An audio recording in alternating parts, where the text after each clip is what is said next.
Zee 24 तास एक पाऊल पुढे। गोंदिया जिल्ह्यातल्या धापेवाडा उपसा सिंचन योजनेमध्ये घोटाळा झाल्याचा आरोप करण्यात येतोय।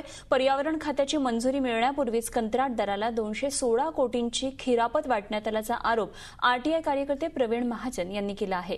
महत्त्वाचं म्हणजे या कामाचं कंत्राट हे अविनाश भोसले यांच्या सोमा एंटरप्राइजेस या कंपनीला देण्यात आल्यानं संशयाला आणखी जागा निर्माण झाली आहे। सर्वसाधारणपणे एका टेबलवरून दुसऱ्या टेबलवर फाईल जायला महिने लागतात, पण विशेष बाब म्हणजे एका दिवसामध्ये या प्रकल्पाची फाईल मंजूर करण्यात आली आहे।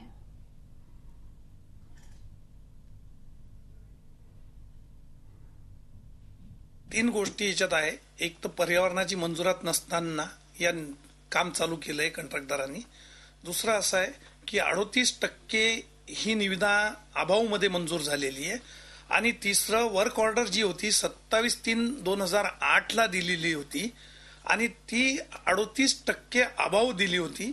पर्यावरणाची मंजुरात नसताना हे काम केलं आणि 216 कोटी रुपयाचं भुगतान पर्यावरणाची मंजुरात येईपर्यंत पार्टीनी कंत्राटदारांनी उचललं होतं। झी 24 तास एक पाऊल पुढे।